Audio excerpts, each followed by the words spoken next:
Haji cuba dulu.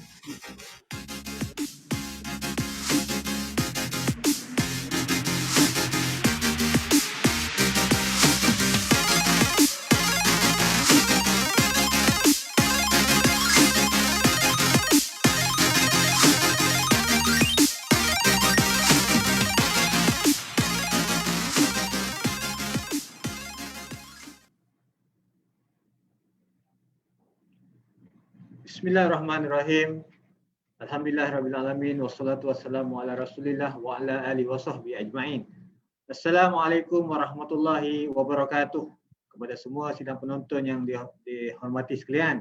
Alhamdulillah, syukur kepada Allah Subhanahu Wa Taala pada hari ini kita dapat sekali lagi bersama-sama dalam satu siri dialog kepimpinan anjuran daripada Institut Pembangunan Kecemerlangan Kepimpinan Kementerian Belia dan Sukan. Pada hari ini tuan-tuan dan puan-puan, kita akan membicarakan satu topik berkaitan dengan kepimpinan, iaitu komunikasi berkesan dalam kepimpinan. Tuan-tuan dan puan-puan yang bersekalian, saya ucapkan terima kasih bagi Pak Alif kerana tuan-tuan sudi pada hari ini untuk bersama-sama kita bersama dengan seorang tokoh yang begitu hebat dalam bidangnya, seorang yang amat dikenali dalam bidang latihan dan juga seorang yang sangat committed dan seorang yang sangat berilmu dalam kepimpinan. Saya perkenalkan Tuan Haji yang berusaha, Tuan Haji Mat Taib bin Mat. Apa khabar Tuan Haji? Assalamualaikum Tuan Haji. Khabar baik As. Ya. Assalamualaikum warahmatullahi wabarakatuh. Dan Tuan Haji, salam sejahtera pada semua. Waalaikumsalam warahmatullahi wabarakatuh. Tuan Haji, izinkan saya sikit nak berceritakan sikit berkaitan dengan biodata dan sedikit berkaitan dengan Tuan Haji. Boleh Tuan Haji? Boleh. Allah. Jangan banyak-banyak pula. Tuan Haji Mat Taib bin Mat merupakan seorang principal master trainer, master coach dan pakar motivasi dengan MTN Consultants. Sdn Bhd, beliau merupakan pengasas dan CEO Akademi NLP Malaysia, NLPM. Di samping itu beliau adalah Presiden Persatuan NLP Coaching Malaysia. Beliau juga merupakan mantan ahli ISNS Global Leadership Team, iaitu seorang Muslim dan individu pertama Malaysia yang dilantik ke situ. Jadi tuan-tuan dan puan-puan, Tuan Haji ini merupakan master ataupun principal master trainer dalam neuro linguistic programming. Jadi siapa NLP sudah pasti mengenali Tuan Haji Mat Taib ini seorang sifu mahaguru dalam bidang NLP. Tuan Haji dilahirkan di Bedong Kedah, pendidikan awal di SK Bedong Kedah, kemudian melanjutkan pelajaran peringkat tertinggi iaitu MBA di University of Southern California, Los Angeles pada tahun 1986. Kemudian melanjutkan lagi pelajaran dalam bidang agrobusiness, ekonomik dari Southern Illinois University Carbondale, dan juga Tuan Haji juga adalah pemegang diploma sains pertanian Universiti Pertanian Malaysia pada tahun 1976. Menariknya Tuan Haji, daripada seorang pengurus peladangan, seorang dalam bidang pemasaran kimia pertanian, hari ini Tuan Haji merupakan seorang pakar dalam NLP dan juga pakar dalam bidang motivasi dan juga kepimpinan. Banyak melaksanakan program-program besar, program motivasi terbesar pernah beliau kendalikan, terdiri daripada 3,500 orang di Universiti Malaya, di UiTM, UTAsian dan sebagainya. Dan juga Tuan Haji ini adalah penulis buku Tuan Haji, penulis beberapa buah buku yang Tuan Haji telah tulis, seperti Anda Berhak Hebat, NLP Rahsia Sains dan Seni Kejayaan Diri, NLP untuk Pensyarah, NLP untuk Naga dan Anda, Destiny Penghujung Pelangi, Inovasi NLP Pelonjak Prestasi Diri. Jadi saya kira kepakaran Tuan Haji ini pada hari ini saya ucapkan terima kasih kerana sudi meluangkan masa menerima undangan kami untuk bersama-sama pada petang ini bersama dengan para penonton dan juga viewers yang sentiasa setia dengan ILIT, Kementerian Belia dan Sukan. Dan satu lagi yang menarik Tuan Haji sekarang ini kini berada di Institut Semarak Felda, sedang melaksanakan latihan bersama dengan para bakar-bakar NLP, pemimpin-pemimpin di Felda, dan saya ingat Tuan Haji boleh ceritakan nanti. Jadi Tuan Haji, boleh cerita sikit Tuan Haji dekat mana sekarang Tuan Haji? Okey, satunya alhamdulillah As ya, alhamdulillah. Terima kasih kepada pihak ILIT di Kementerian Belia Sukan kerana menjemput saya pada petang ni. I know you all, saya kenal sudah As lama As juga adalah Saudara Azrizal adalah seorang NLP. Dr. Hanafi pun kawan lama dan ya dulu-dulu orang kenal sebagai BTN. Bukanlah perkara yang asing kepada saya, ya. Dan saya sebenarnya bila bercakap mengenai kepimpinan, terutamanya orang belia, wow, saya rasa begitu teruja. Dan oleh itu saya mesti ucap terima kasih sebanyak-banyaknya kepada anda semua yang telah menjemput saya pada petang ini. Alhamdulillah dalam masa 1 jam ini kita akan berkongsi apa yang boleh. Saya tengok soalan-soalan yang saudara As berikan kepada saya. Allahu hebat soalan-soalan tu ya. Hebat. Thank you. Okey, Tuan Haji. Tuan Haji boleh dengar saya? Jelas. Okey, Tuan Haji. Kita akan berdialog dan berdiskusi berkaitan dengan tajuk kita pada petang ini, iaitu komunikasi berkesan dalam kepimpinan. Jadi sebelum tu saya minta untuk para penonton ataupun viewers untuk terus menonton live ini dan bersama-sama kita klik butang like, share dan komen apa-apa yang tuan-tuan dan puan-puan ingin pertanyakan soalan dan sebagainya. Okey Tuan Haji, soalan pertama ni boleh tak Tuan Haji sedikit sebab Tuan Haji dikenali sebagai seorang master principal master trainer dalam NLP dan juga seorang mahaguru lah NLP Nusantara. Jadi boleh tak Tuan Haji ceritakan sikit apa itu NLP Tuan Haji? Okey, terima kasih.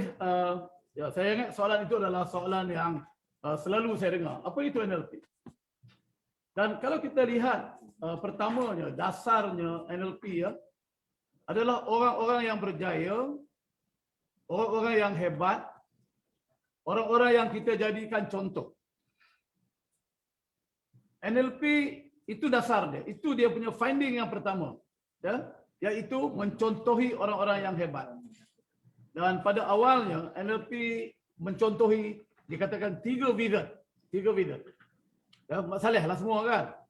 Wizard, ya, Dr. Triple, Dr. Virginia Satir, Dr. Milton Erickson dalam bidang masing-masing, dalam bidang Gestalt psikologi, dalam bidang family therapy, dalam bidang hipnoterapi. Dan dikatakan Milton Erickson adalah hipnoterapis unggul ulung yang pernah hidup sehingga kini. Ya, dia dah matilah tapi dia katakan keunggulannya tu tak ada siapa yang boleh sampai. Jadi kita bercakap mengenai mencontohi kecemerlangan dalam real sense. Dalam satu erti kata yang sebenarnya, real sense. Maksudnya ini bukan cakap-cakap je, bukan. Jadi dengan melihat, mencontohi kecemerlangan mengenai apa yang berlaku dalam kepala dia, dalam pemikiran dia, bagaimana dia membentuk perspektif dia, bagaimana dia membentuk persepsi dia, macam mana mind map dia berlaku hingga menghasilkan satu behavior yang cemerlang. Menjadi diri dia seorang yang cemerlang dalam bidang dia. Yeah. Jadi, ya, kalau tengok ya, sebenarnya kita ketinggalan hampir 1400 tahun. Setiap tahun orang Islam di seluruh dunia. I beg your pardon tu bukan orang bukan Muslim yang mungkin menonton ya. But kita bercakap melalui Rasul, mencontohi Nabi, memodelkan Nabi. Tapi do we go into the real sense of apa subjective experience yang kita cuba terapkan? Kalau kita tengok banyak benda yang Nabi contohi ya, banyak. Mungkin beribu benda yang kita boleh modelkan dari ya Nabi Muhammad itu sendiri. Jadi NLP adalah memodelkan kecemerlangan, dua benda. Dan pagi tadi, selain daripada berada di Felda, pagi tadi saya juga berada di EPU, JPM. Bercakap mengenai komunikasi. Jadi apa dia yang menyebabkan modeling excellent menjadi lebih hebat? Jawapannya tak susah. Kalau saya tanya saudara As, kenapa saudara As jadi macam saudara As? Dr. Hanafi jadi macam dia. Saya jadi macam saya. Sebab kita ada model kita tersendiri, kita mencerap maklumat dan jawapannya terletak kepada 5 derial kita. Bagaimana kita melihat, bagaimana kita mendengar, bagaimana kita mencerap maklumat dengan kulit kita, bagaimana kita mencerap maklumat dengan hidung kita, bau tadi, dan juga rasa lidah kita. Itu adalah paksi kepada kehidupan manusia. Dan itu jugalah paksi kepada NLP. Amat mudah. Betul tak? Ya, betul Haji. Okey, Tuan Haji. Lepas kita bercakap NLP ni adalah memodelkan kecemerlangan. Dalam konsep kecemerlangan itu juga kita juga nak kaitkan dengan tajuk kita pada hari ini, iaitu kepimpinan. Dan kita nak boleh tak Tuan Haji relatekan ataupun kaitkan maksud kepimpinan tu dari sudut NLP itu sendiri, Tuan Haji. Silakan Tuan Haji. Okey. Soalan yang amat baik, soalan yang perlu setiap pemimpin fikirkan, terutama pemimpin belia.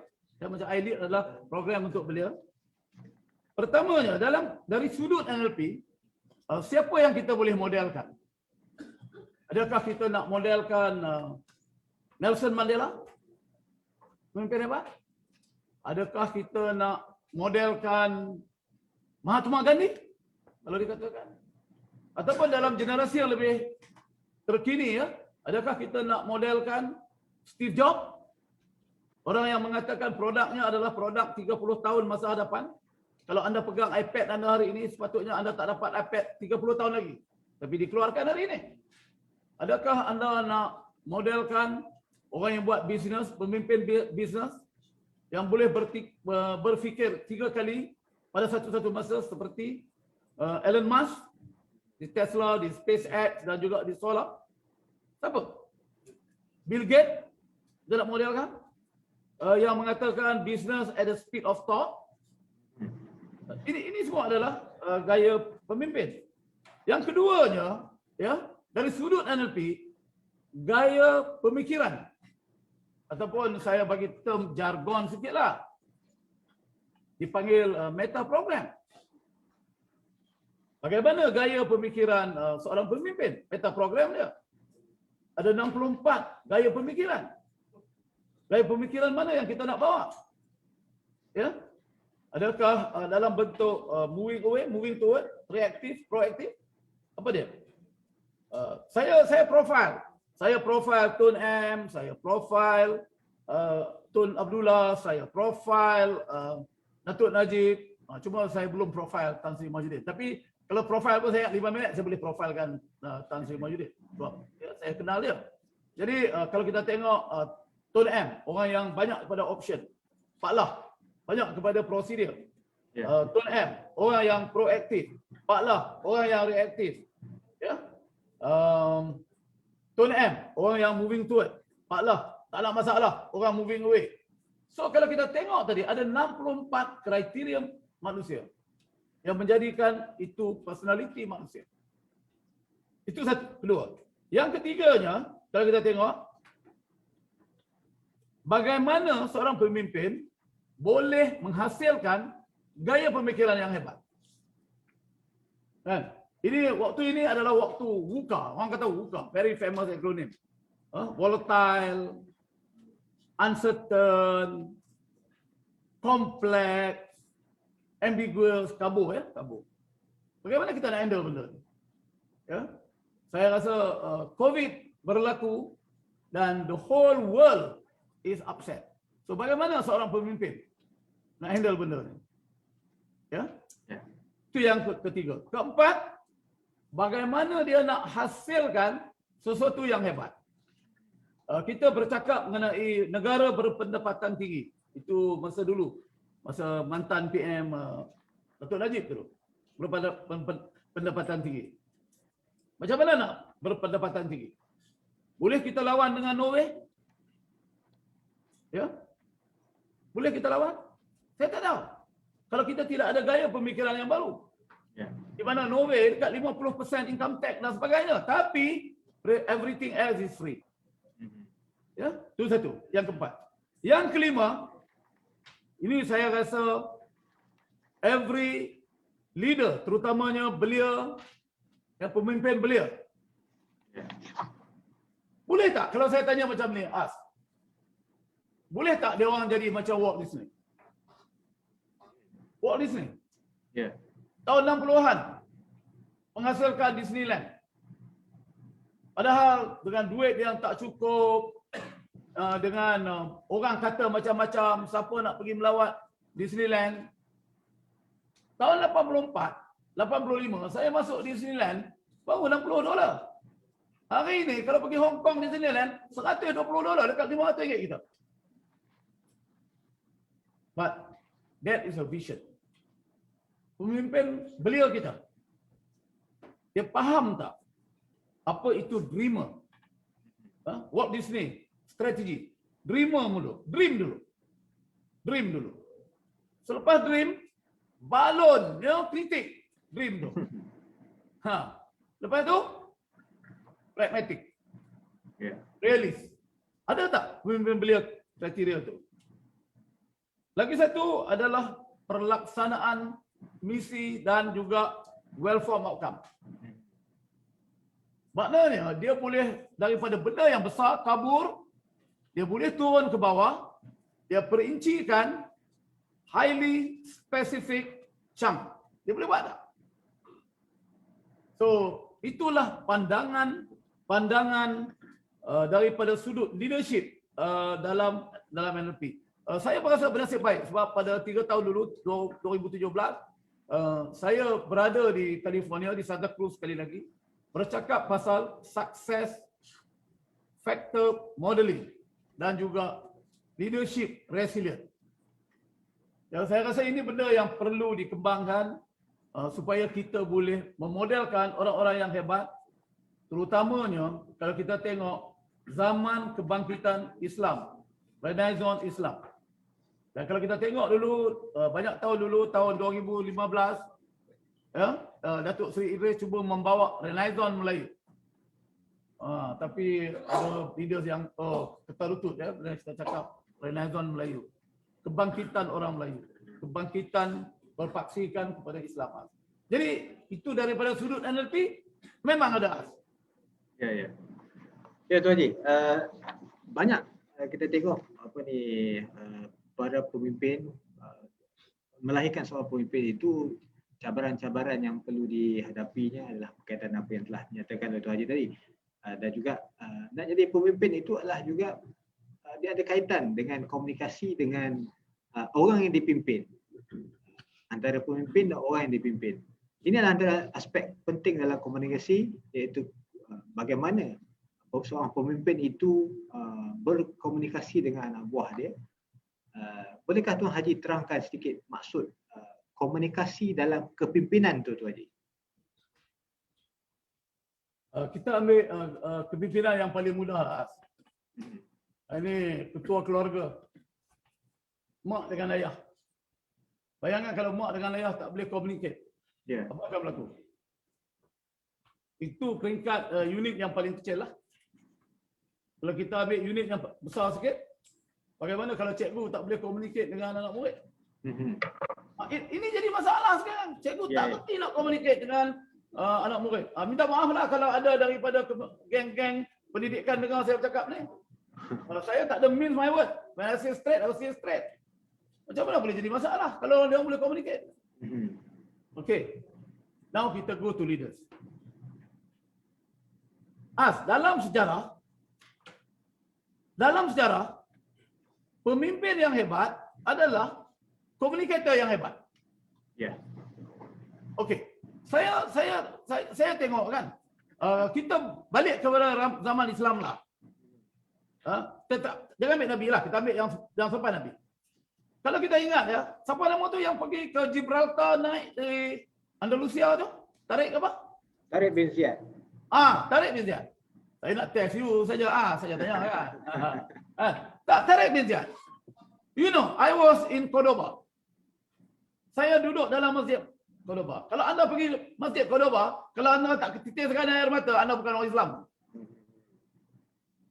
Dan kalau kita Google hari ini, apakah ucapan Tariq bin Ziyad sewaktu dia landed di Gibraltar, duduk di Andalusia dan dia bakar semua kapal dia. Di belakang anda adalah laut, di depan anda adalah musuh-musuh anda dekat 70 kali ganda anda. Kalau 1,000 daripada 70,000. Sama ada anda akan berjuang kerana Allah, mati kerana Allah, ataupun anda boleh ke belakang balik terjun dalam laut.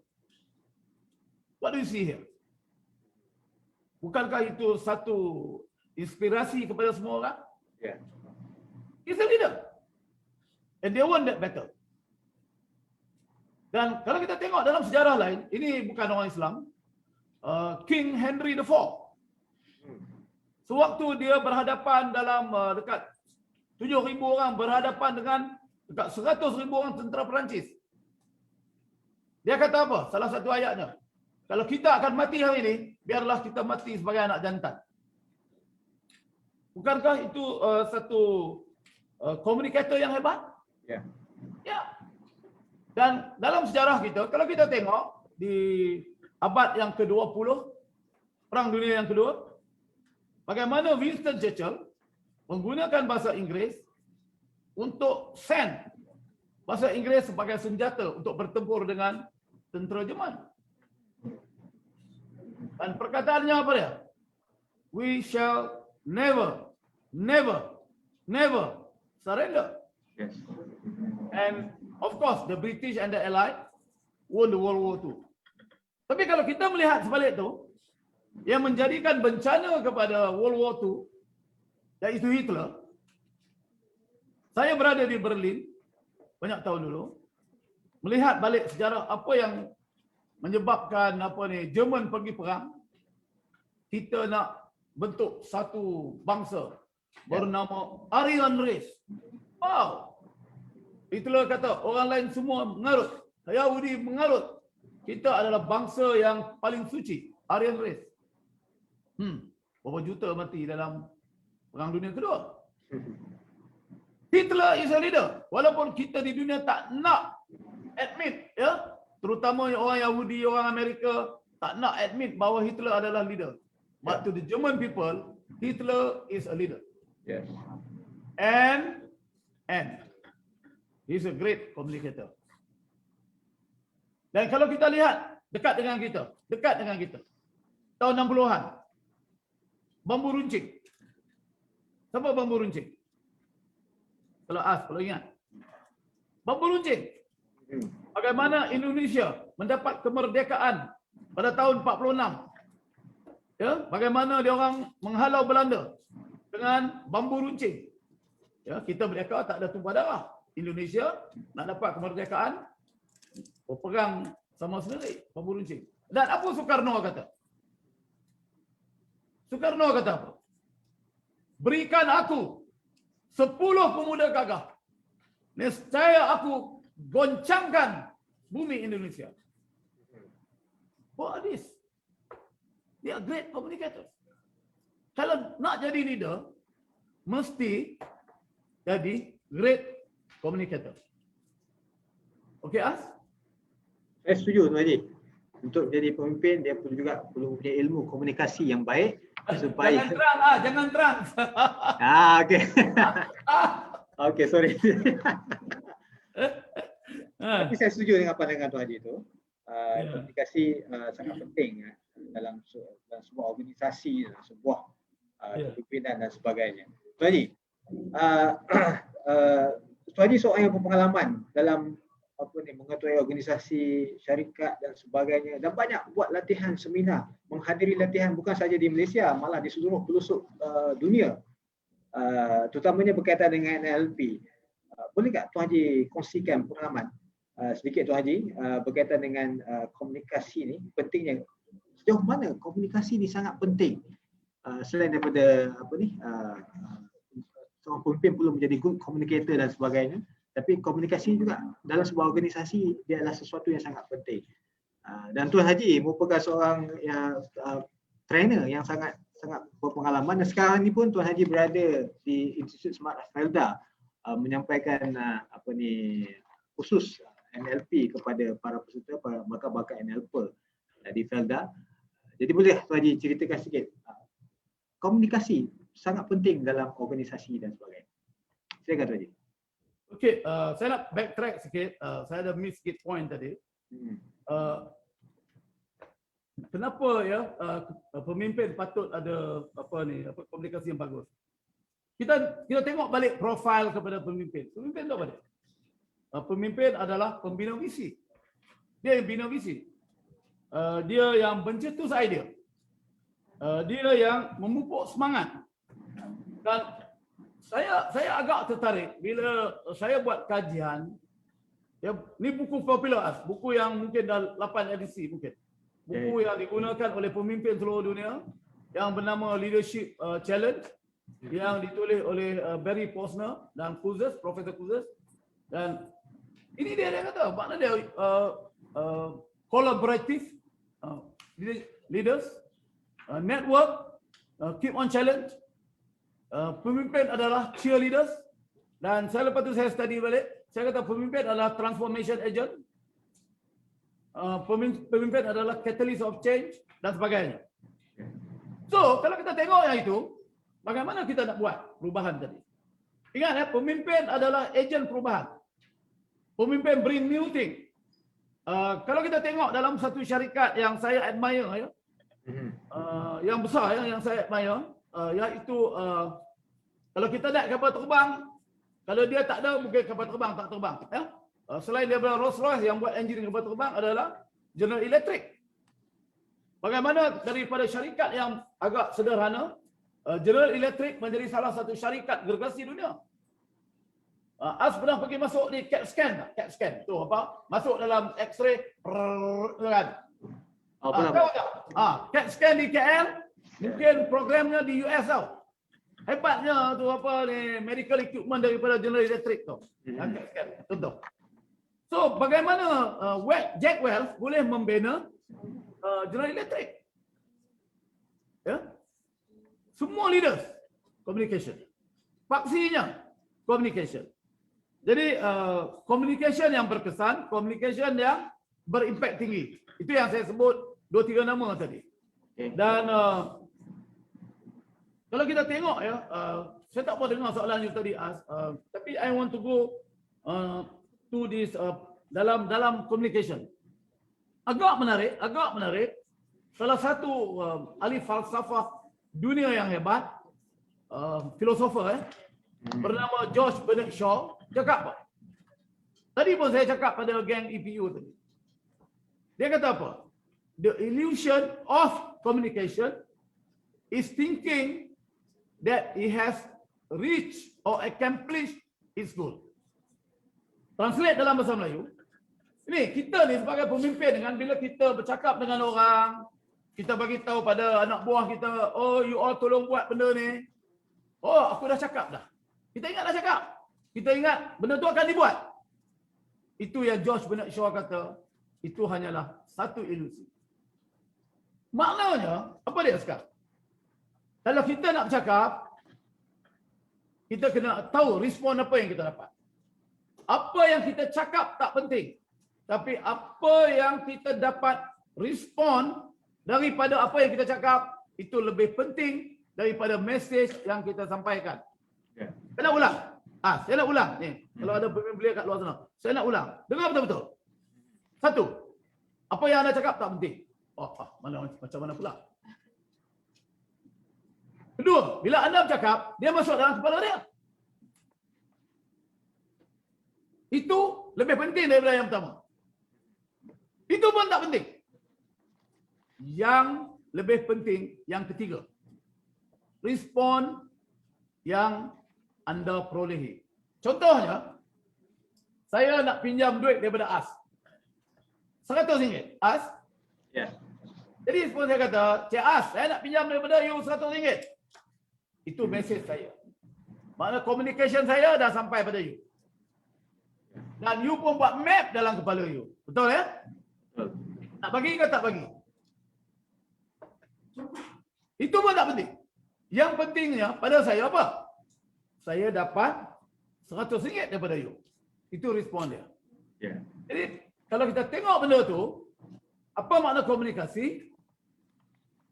Komunikasi, ini andaian NLP, komunikasi adalah respon yang anda perolehi. Makna komunikasi adalah respon yang anda perolehi.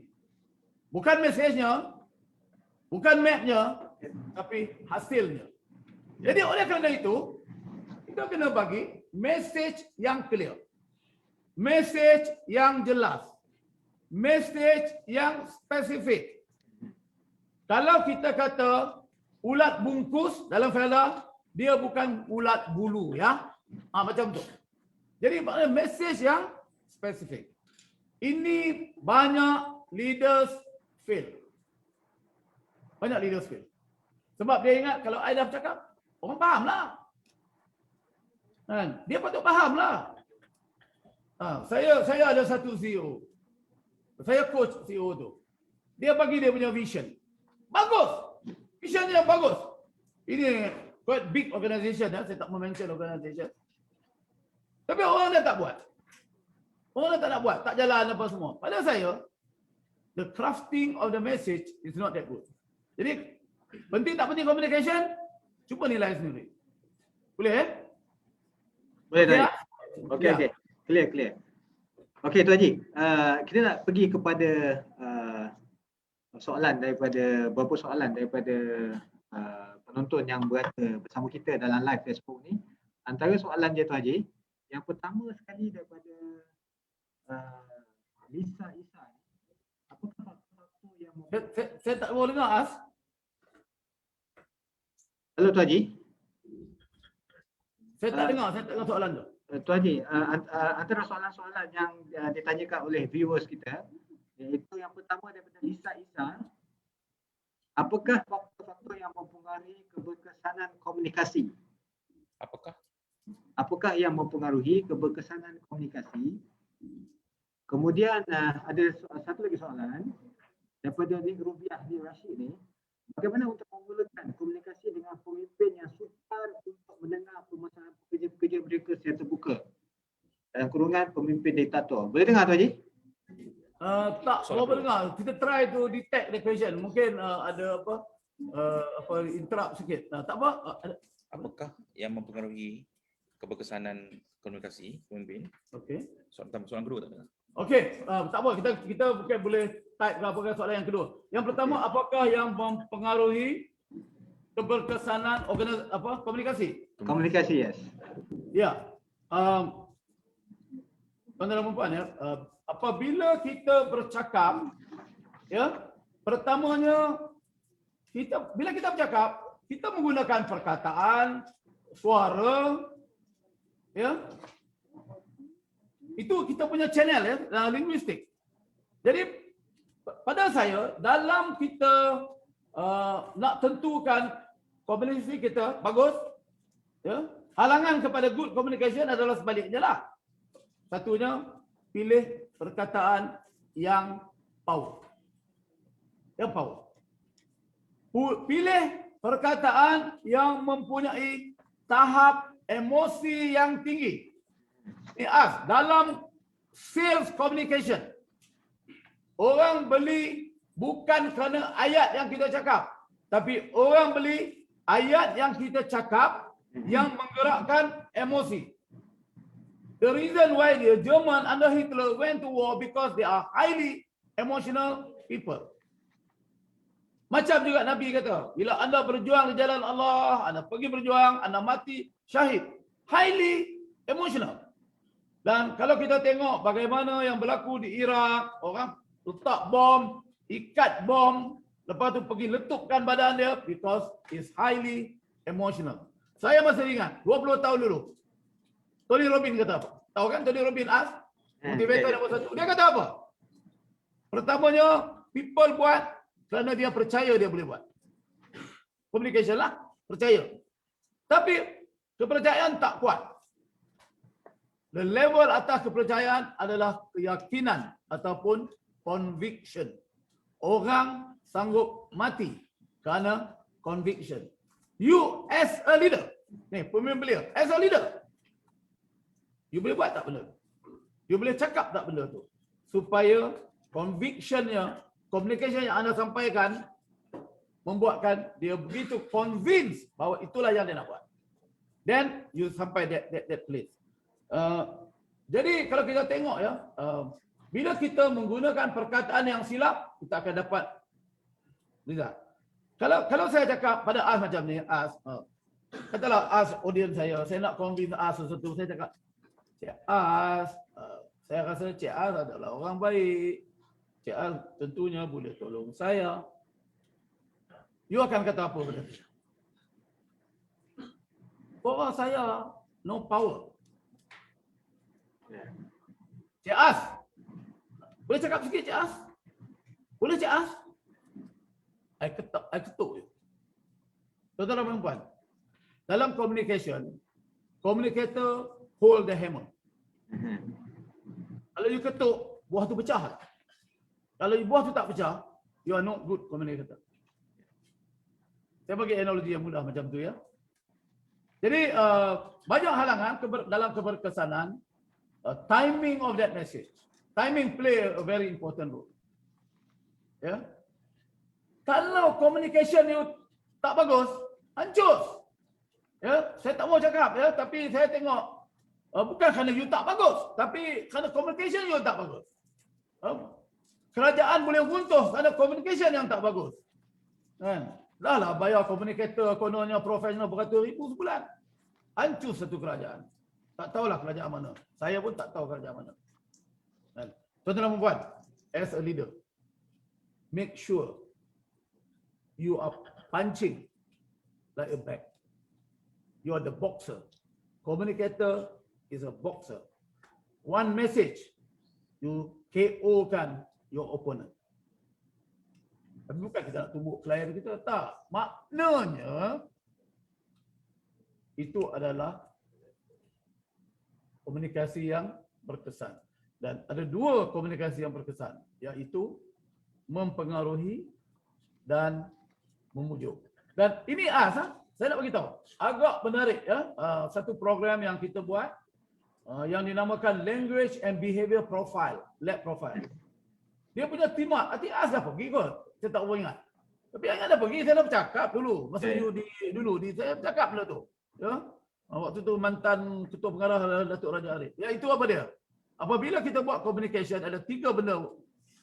Faham, ya, faham, ramal, pengaruh. What they say in English? First, understand. Second, predict the behavior. Third, influence the behavior. Leader must have that. Itu adalah satu ingredient untuk menjadi communicator yang baik. You understand orang tu cakap apa, you boleh predict apa dia nak buat, dan you boleh influence the way you want it. Boleh As? Boleh Tuan Haji. Tuan Haji, saya tertarik dengan language tadi tu sebagai seorang pemimpin kan. Apakah, boleh tak Tuan Haji boleh detailkan sikit, apakah ada do's and the don'ts dalam penggunaan bahasa dalam konteks seorang pemimpin itu dalam kepimpinan tu Tuan Haji? Okay. Thank you. Very, very interesting question. Very, very pertinent orang kata. Amat relevan. Saya nak tanyalah ya, pada yang dengar ni, di mana juga anda berada. First soalan. Apa pasal anda communicate? Untuk apa anda communicate? Jawapannya adalah untuk dapat apa yang kita mahu. Betul tak? Yeah. Untuk dapat respon yang kita mahu. Kalau saya minta dekat As RM5, As bagi saya RM5, maknanya saya dapat apa yang saya mahu. Kalau saya tak dapat, As tak bagi pada saya, maknanya masih ada gap, ada jurang. Jadi communication saya perlu dibuat, betulkan balik supaya gap tu close. Jadi maknanya communication adalah point A to point B. Itu kita kena fikir dulu. Maknanya bila kita nak cakap tu, kita dah ada objektif yang clear dalam kepala kita. Ataupun dalam bahasa NLP-nya adalah well-formed outcome. Not just shooting your mouth like that. Kan? Bukan shoot macam tu. Jadi have a clear outcome. That is the do. First do. Second, saya dah cakap tadi. Choose correct words. Power word. Ketiga, make sure unconscious level, body language, gesture, betul. Yang ketiga, make sure your internal system, your state management, betul. That are the do's. Ya. Lepas tu, deliver. Ini deliver dengan full force. Perlu naik suara, naik suara. Kalau communicator tak kerti, dia cakap macam ni. Saya nak anda fikir cepat. What kind of communicator? Patutnya kita sebutlah. Saya nak anda fikir dengan cepat. Takkanlah cepat. Lepas tu, buat dengan pelan-pelan. Mana boleh? Tak betul tu. Buat dengan perlahan-lahan. Maknanya, ada perkataan perlu stretch. Ada perkataan perlu kena buat macam tu. Jadi maknanya, itu adalah the do's. Okey. Lagi, kalau communicator pun tak confident, dalam seluar nak terkencing basah, apa nak communicator? Kan? Tengok. Ya, saya amat minat tengok 2-3 orang communicator. Ya. Boleh modelkan Datuk Anwar Musa tu. Hebat dia, Tan Sri Anwar Musa.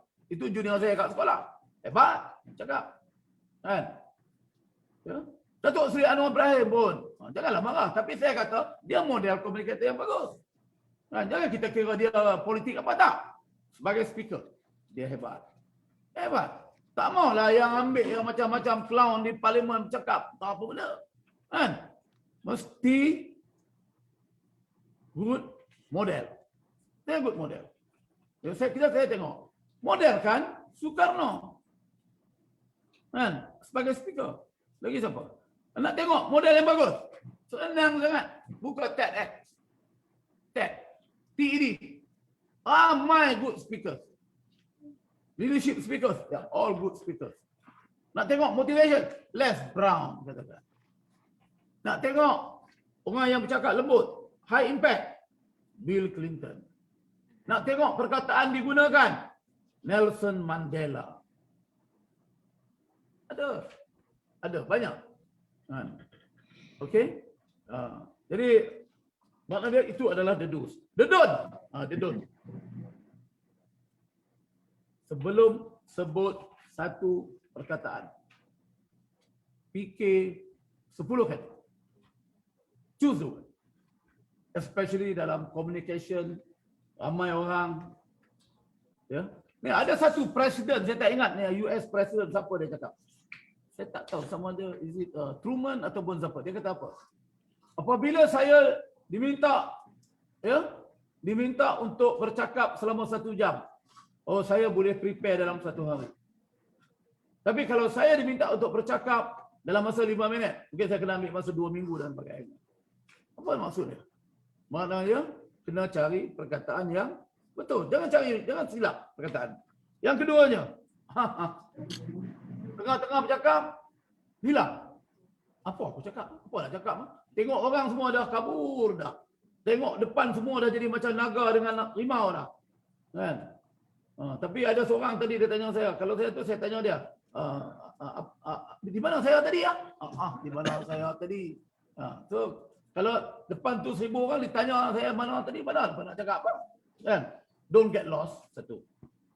Do not doubt yourself. No doubting. Tidak ada ragu-ragu. Tak ada ragu-ragu. Ya? Satu lagi. Pada saya, good communicator. Don't talk in blame language. Don't talk in blame language. Don't talk in manipulative language. People know. Ya? Don't be manipulative. Maksudnya, you got to create rapport, the do's, and you got to create trust.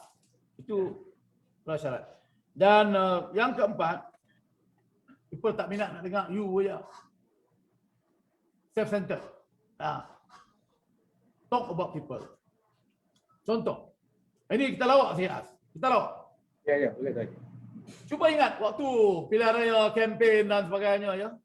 Cuba dengar macam ni. Datanglah satu calon bercakap macam ni. Ini pemimpin lah ni, pemimpin kan nak cari undi apa kan. Dia pun bercakap.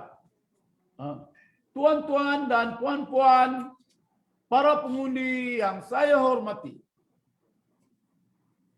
Saya amat hormat tuan-tuan dan puan-puan. Sebab tuan-tuan dan puan-puan adalah pengundi yang bagus-bagus belaka. Agak yang kita dengar ni macam mana? Datang pula satu calon. Cakap ni pula. Tuan-tuan, makcik-makcik, abang, kakak dan adik-adik sekalian. Sebagai pengundi, ya, adik, kakak, makcik semua mempunyai kuasa untuk memilih siapa. Agak-agak siapa yang akan dapat.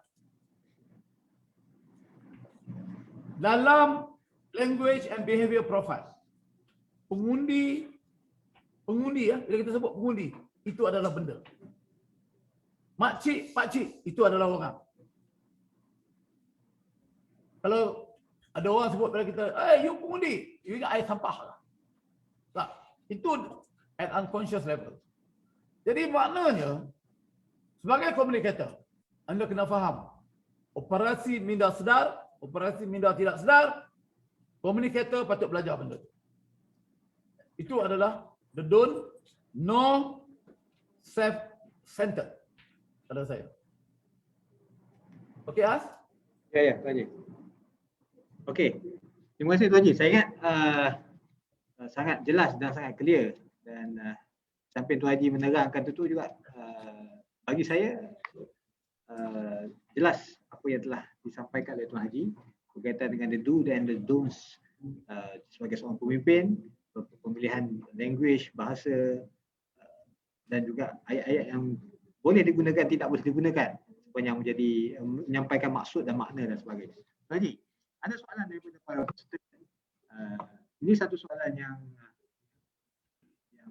boleh diajukan daripada Nik Rubiah ni tadi. Bagaimana untuk memulakan komunikasi? Ada soalan je tak dengar. Bagaimana untuk memulakan atau initiate? Tak berapa dengar lah, As. Minta duduk macam tu. Okey.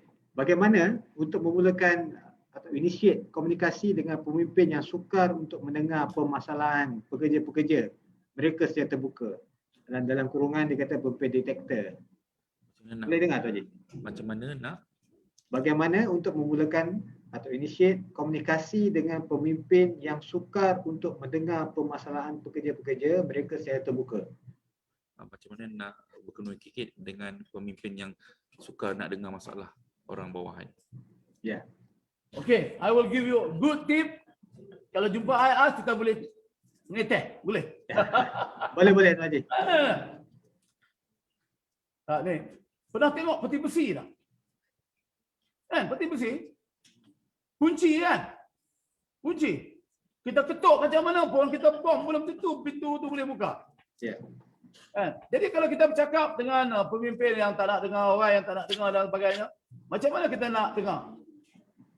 Dan saya selalu menghadapi benda yang macam ni, terutamanya bila saya buat terapi dan sebagainya, coaching dan sebagainya. Okey.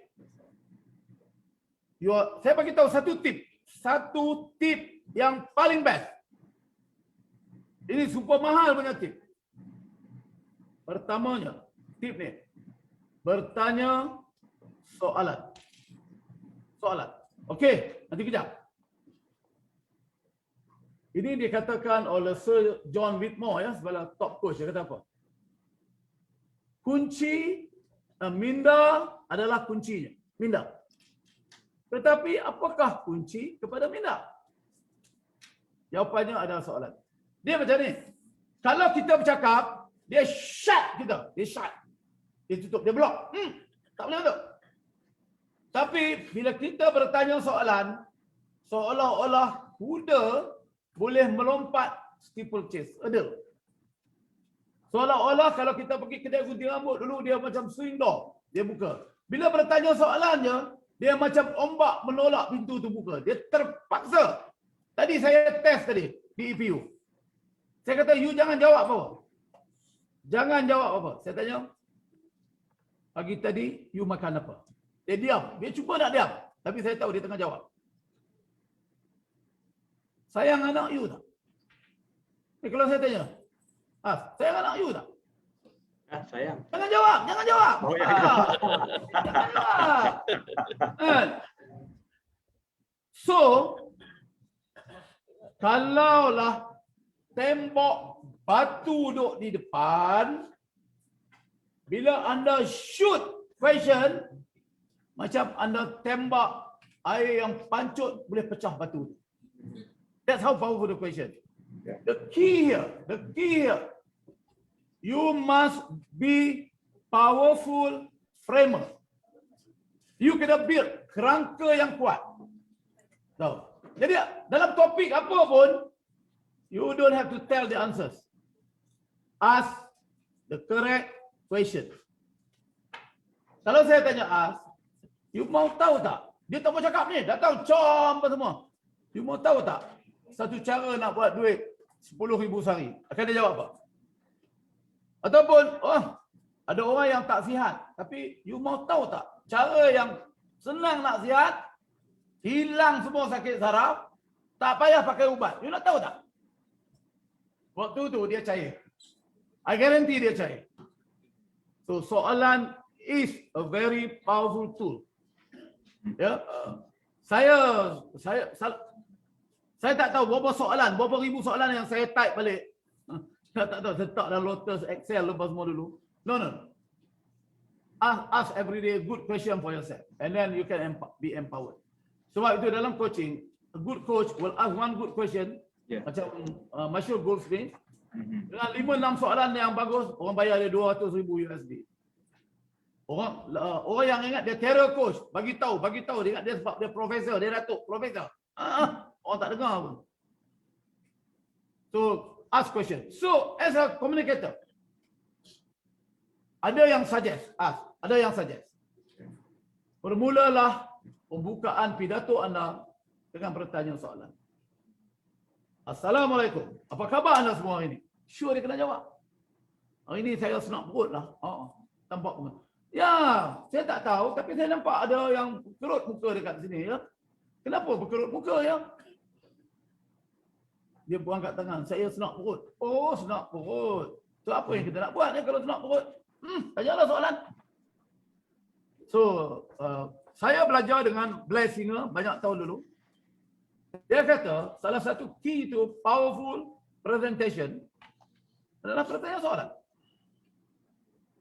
So that is kalau kita menghadapi satu crowd yang susah, satu audience yang sukar, satu audience yang tak nak dengar kita cakap.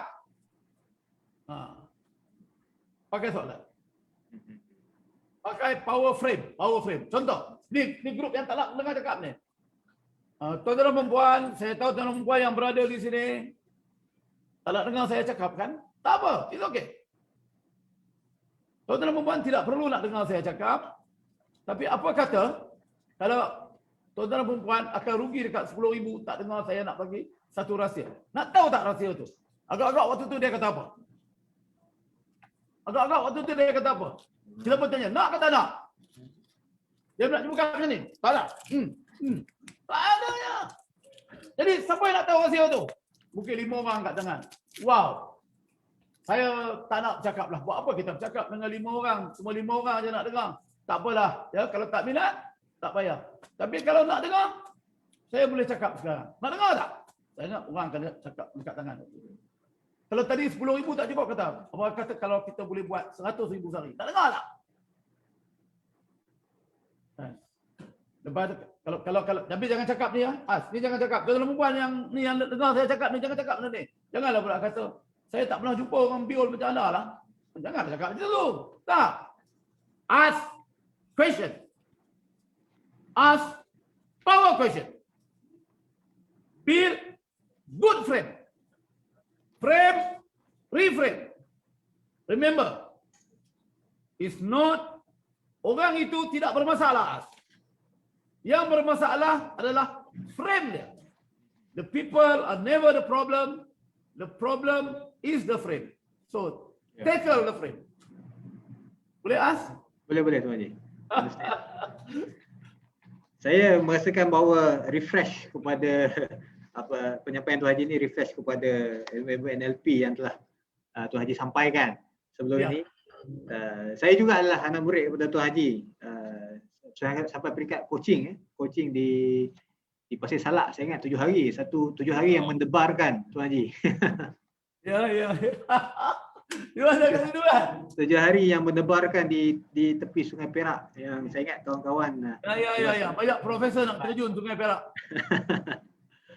Okey Tuan Haji. Saya ingat kita dah sejam kita bersiaran dalam sesi ini, dan kita akan meneruskan sedikit lagi Tuan Haji untuk Okey. soalan-soalan seterusnya Tuan Haji. Ya.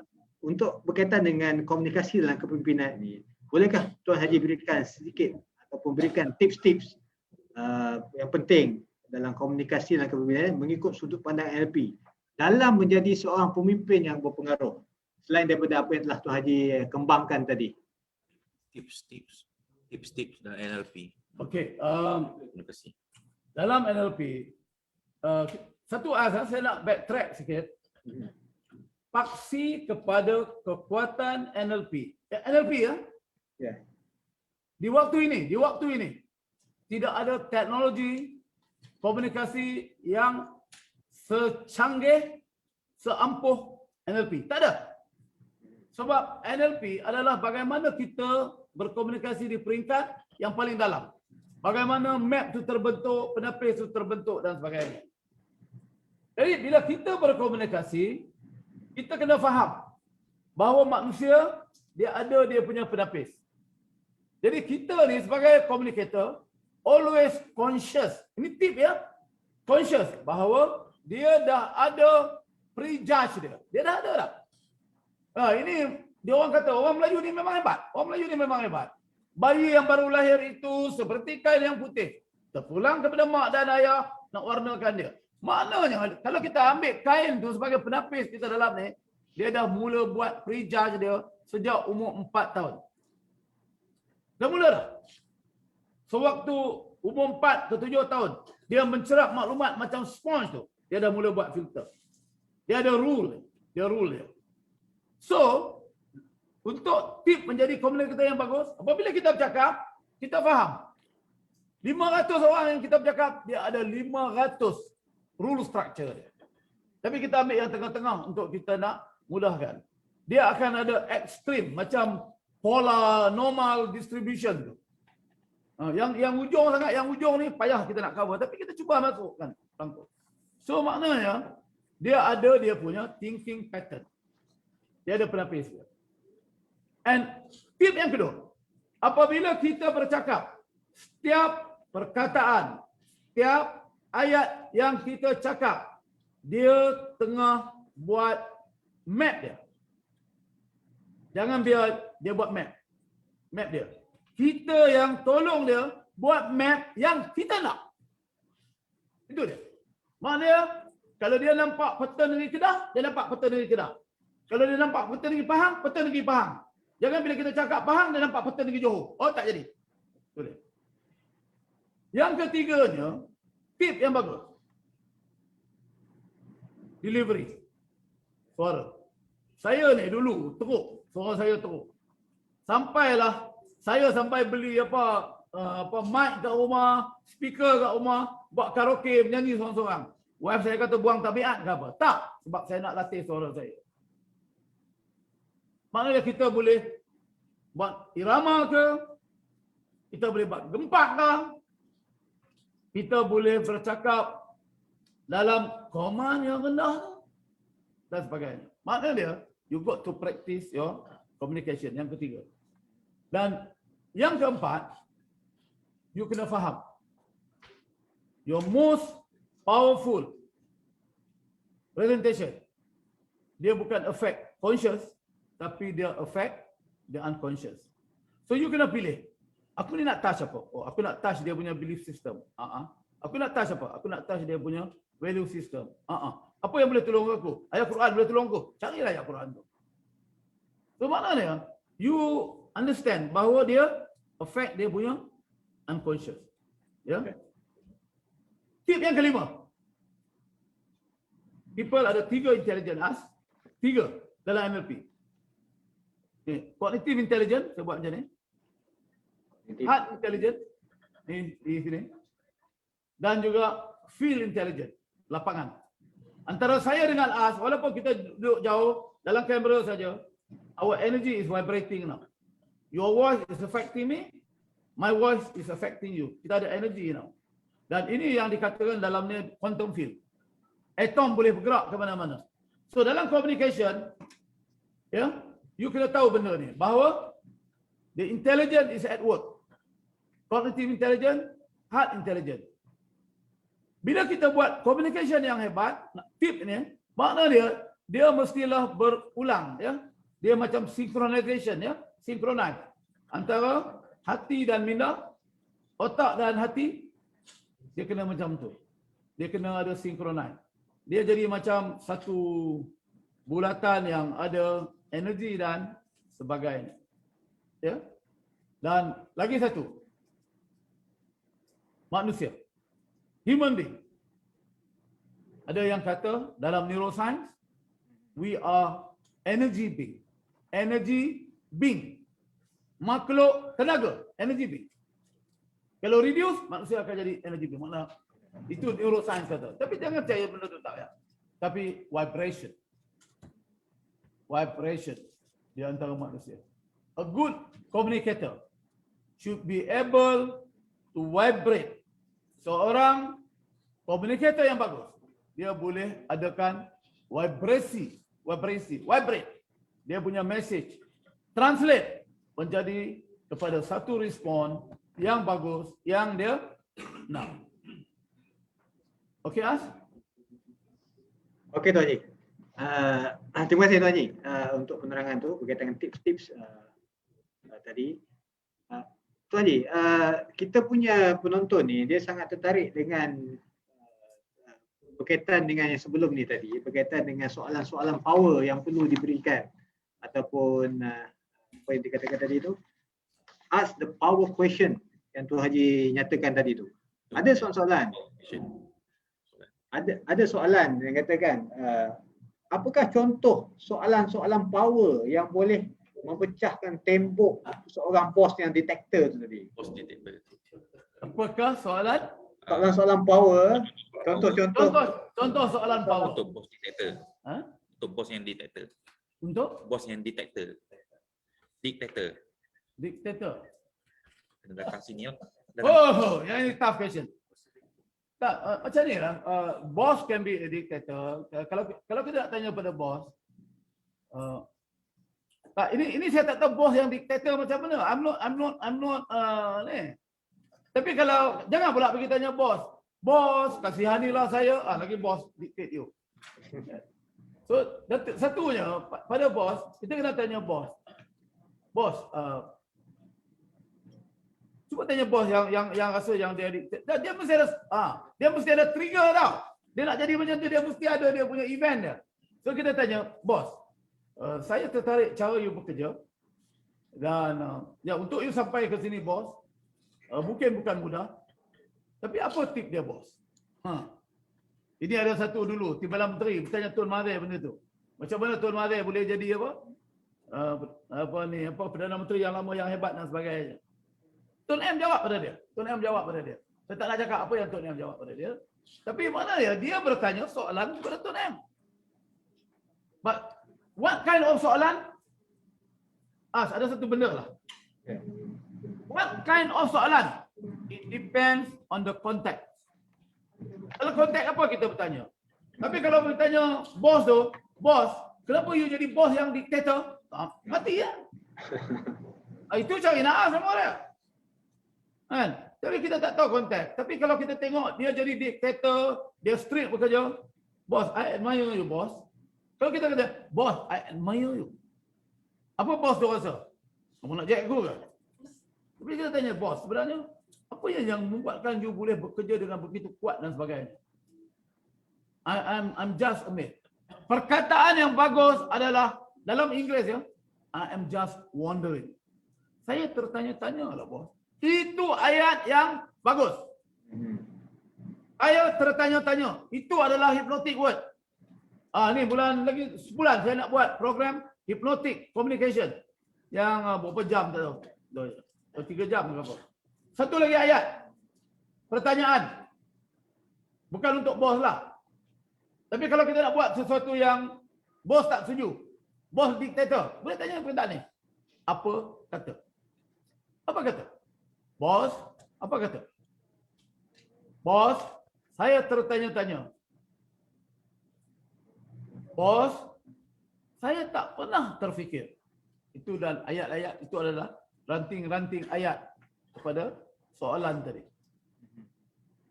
So you got to frame according to the context. Saya tak boleh nak kata ini soalannya. Tak, saya tak boleh nak kata sebab saya tak tahu konteksnya apa. Boleh ask? Boleh Tuan Haji. Tuan Haji, saya nak cakap kat sini bahawa saya juga admire pada Tuan Haji, Tuan Haji. Admire. Saya juga admire pada Tuan Haji. Saya follow Tuan Haji punya. Macam ni lah. It's not about, saya pun heran apa yang saya buat yang selama ni. Kan? Saya tarik beg, naik kapal terbang, turun kapal terbang. Tapi saya enjoy. Bila saya duduk seorang-seorang, saya boleh masak nasi goreng saya. Duduk London pun saya masak nasi goreng saya. But sometimes when I reflect back, life is so wonderful. And learning from the greatest people dalam dunia, double wonderful. You know, macam ni lah. Saya bernasib baik, saya dapat jumpa Bandler, dia masih hidup. Cuma saya tak jumpa Steve Andreas. Saya bernasib baik, saya jumpa Tony Robbins. Saya bernasib baik, saya jumpa Robin Sharma. Ini orang yang hebat-hebat. Ada orang yang ada duit tapi tak dapat jumpa dia orang. Jadi saya bukan pasal duit tu boleh cari, tapi kadang the learning thing from them. Bila ramai orang yang hebat-hebat. Tapi kita nak saya tak tahu. Bila saya tengok ke belakang, journey ni bermula 20 tahun dulu. 20 tahun dulu. Bermula lebih 20 tahun dulu. Yang paling penting ya, saya cakap dengan geng-geng di Felda. Yang paling penting, WFO mesti clear.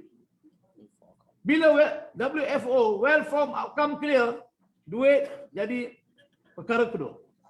Duit akan datang. Saya percaya. Jadi tidak ada halangan dalam dunia ni. Apa yang anda nak sebenarnya? Berdoa banyak-banyak pada Tuhan. Satu benda yang saya nak cakap ya. Dalam communication, pemimpin. Ini benda yang saya dah cakap benda ni di satu tempat, tapi saya nak cakap sekali. Dalam communication, perkara yang paling penting adalah repo. Tonggak NLP nombor 1 adalah repo. Repo. Jadi kalau kita tengok repo dalam NLP, ada 7 cara membuat repo. Repo sendiri, perkara repo adalah repo itu adalah kemesraan dalam bahasa Perancis. Repo. Ada predikat, ada breathing, ada lagi lah 5, saya tak mahu sebut. Tapi sebenarnya kita repo ni dalam communication, repo perkara nombor 1. Sebab dalam repo ada trust. Dalam communication, trust is number 1. Pemimpin itu boleh dipercayai. Dia bercakap, orang percaya. Tapi kalau pemimpin itu, dia bercakap, orang tak percaya, satu kerajaan boleh roboh. Dan kita dah tengok. 2018, orang tak percaya pada pemimpin.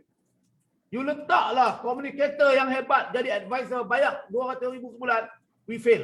Saya tahu, saya tak mau sebut siapa nama dia orang. Saya kenal dia orang. Dia orang pun dah duduk diam ni semua dah. Tak apalah. Itu satu. So, we lost the trust. Repo tak ada. Tapi sebenarnya, repo tu apa? Kalau nak buat repo yang hebat, nak komunikasi yang hebat, pertamanya, anda mesti boleh berkomunikasi dengan diri anda. Repo dengan diri anda. Kalau anda boleh bercakap dengan orang dalam cermin, anda boleh bercakap dengan dia. Repo anda hebat, anda adalah orang yang hebat. Contoh, kita nak communicate dengan orang, kita kena respect orang. Kita kena respect orang. Baru orang respect kita. Contoh, orang dalam cermin tu kita respect tak? Kita hormat tak orang dalam cermin tu? Kita tengok orang dalam cermin tu, nak cakap dengan orang tu. Kita boleh percaya ke dia? Oh, hormat, percaya. Lagi apa? Kita tengok orang dalam cermin tu. Ya? Cara dia tengok pada kita. Okey ke? Tak okey ke? Kalau orang itu, you tak boleh convince orang lain. Makna dia, your repo is not there. Kalau you nak yakinkan orang sebagai pemimpin, you kena yakinkan orang dalam cermin yang integritinya amat tinggi. Okey, As? Ya, Tuan Haji. Saya ingat kita pergi ke soalan yang terakhir. Untuk sesi kita, saya ingat dah 1 jam lebih kita bersiaran ni.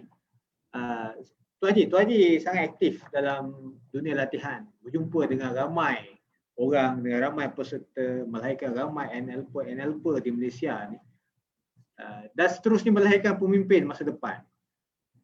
Jadi Tuan Haji tengok, boleh tak Tuan Haji bagikan sedikit pandangan dalam melahirkan pemimpin masa depan ni, apakah cabaran-cabaran, apakah kelemahan dan cabaran-cabaran yang kita hadapi pada hari ini untuk kita atasi masalah-masalah ini. Silakan Tuan Haji. Okey, saya ialah kelemahan, cabaran, ya, kita fikir benda tu bagus. Tapi saya melihat juga di other side, ya, kekuatan yang kita ada. Kalau kita ambil kelemahannya apa dia?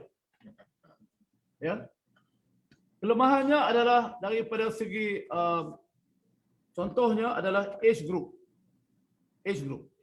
Ya, bagaimana orang pemimpin belia macam ni nak convince dengan orang yang lebih senior. Jadi ada gap dekat situ. So gap itu mesti dipenuhi. Gap of about talking about respect, gap talking about orang dahulu mungkin pengalaman lebih, tapi orang muda hari ini, belia hari ini, saya admire dia orang. You cannot beat them on technology. You cannot beat them. Itu kekuatan dia.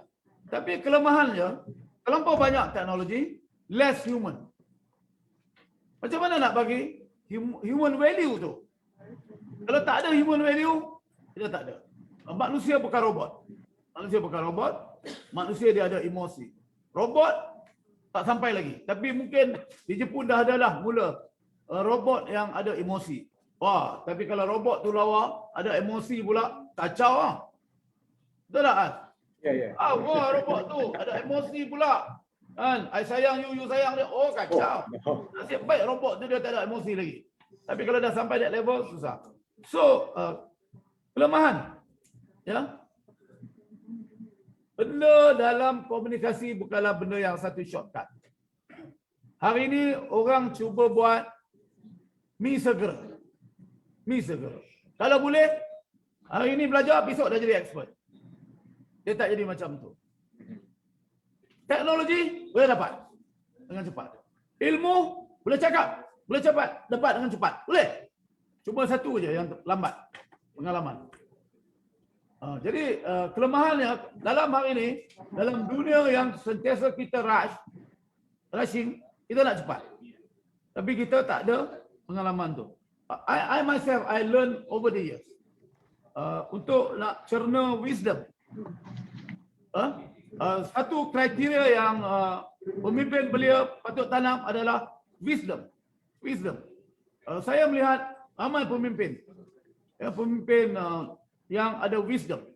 Dan saya seronok, salah satunya saya menyahut cabaran pengurusi Fellow Datuk Dereh, kawan saya, sebab saya melihat pada wisdom tu.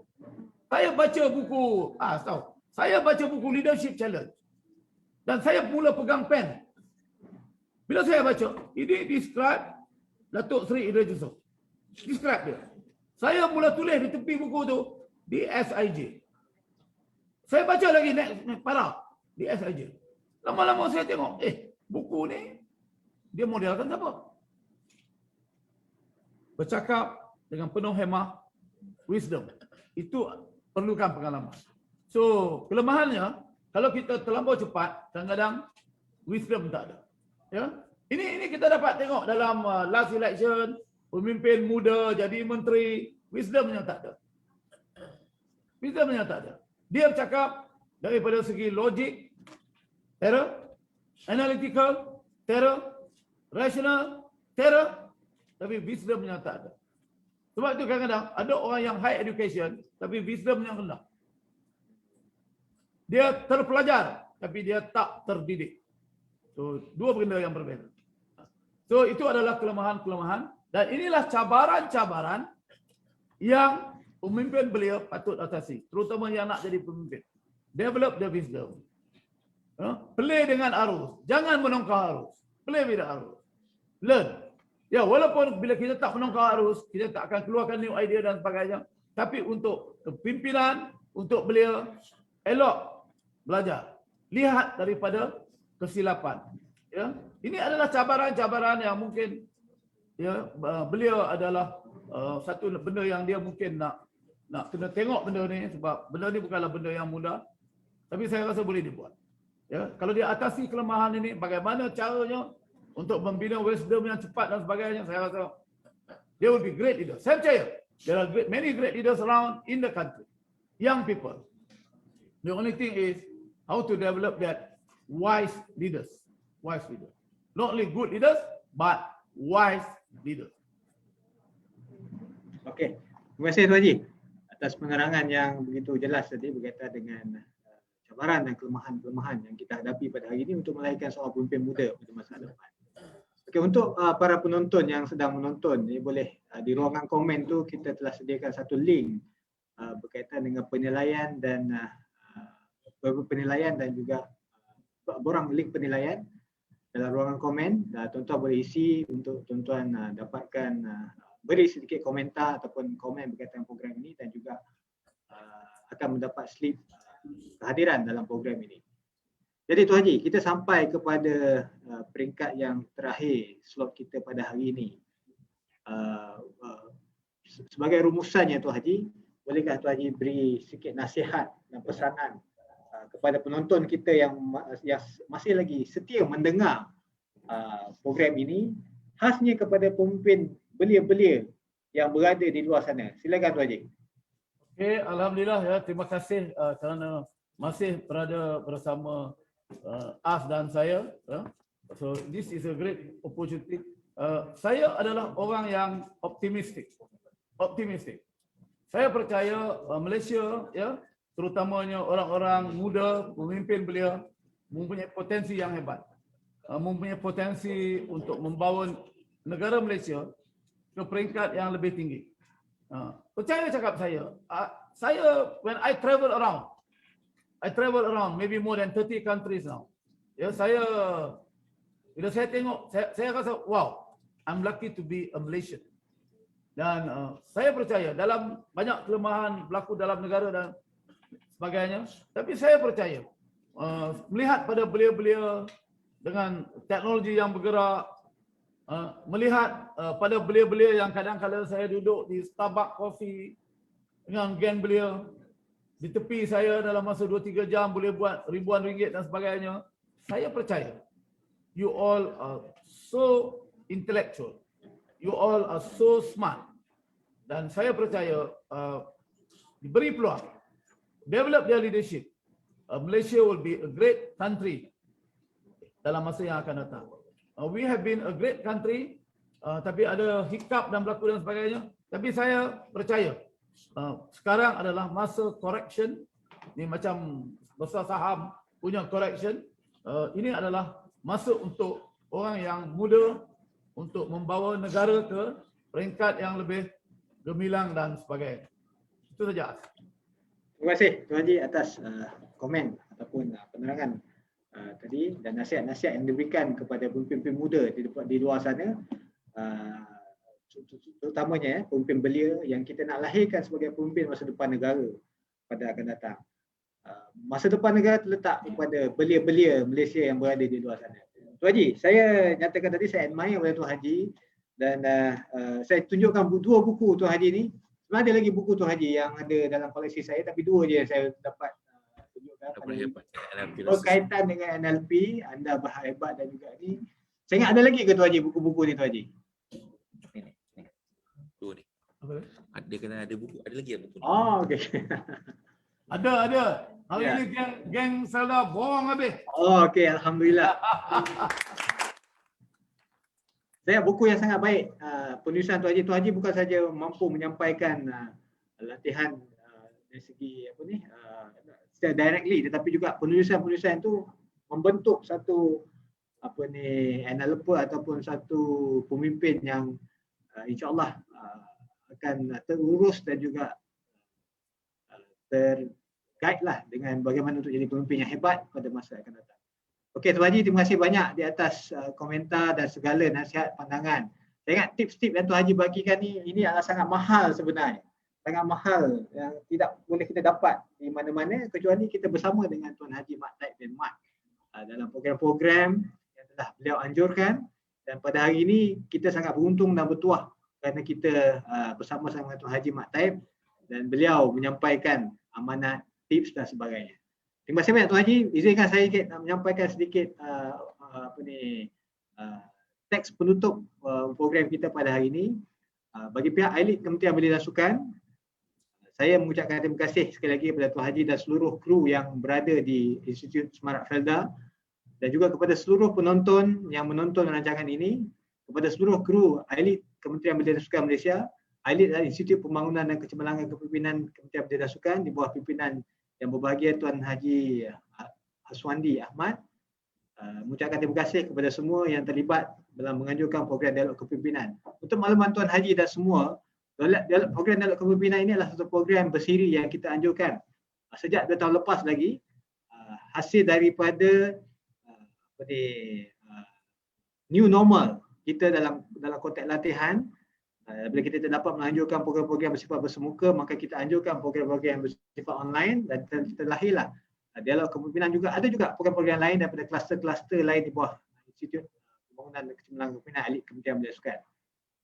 Untuk akan datang ini kita juga akan mengajukan program dialog kepimpinan pada 1 April 2021 yang bertajuk Yang Kurik Kundi Yang Merah Saga, Yang Cantik Budi Yang Indah Itu Bahasa, bersama Yang Berbahagia Profesor Datuk Seri Dr. Awang Sarian, Pengarah Institut Alam dan Tamadun Melayu Atma Universiti Kebangsaan Malaysia, melalui Facebook AILID KBS Malaysia pada hari Khamis jam 3 petang. Kemudian pada 8 April hari Khamis juga, dialog kepimpinan bertajuk Pemimpin dan Pembelajaran Sepanjang Hayat bersama Yang Berbahagia Datuk Dr. Amir Senin, mantan Ketua Pengarah Pelajaran Malaysia, juga melalui Facebook AILID KBS Malaysia pada jam 3 petang pada 8 April 2021. Jadi jangan lupa saudara-saudari sekalian untuk bersama-sama dengan kami dalam program dialog kepimpinan seterusnya, untuk kita terus mengasah ilmu, menimba ilmu untuk melahirkan dalam diri kita sebagai seorang pemimpin, melahirkan pemimpin di persekitaran kita, kerana pemimpin yang baik akan melahirkan satu organisasi, masyarakat, bangsa dan negara yang hebat pada masa akan datang. Terima kasih Tuan Haji sekali lagi kepada seluruh kru yang terlibat. Sekian saja daripada saya. Kekalkan jarak, patuhi SOP yang telah ditetapkan, dan stay safe saudara saya sekalian. Kita mesti menang. Sekian saja. Assalamualaikum warahmatullahi wabarakatuh.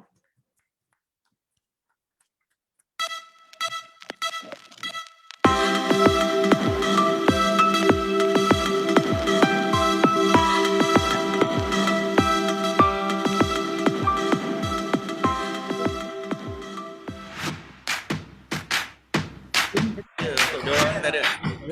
Dia orang tak lah.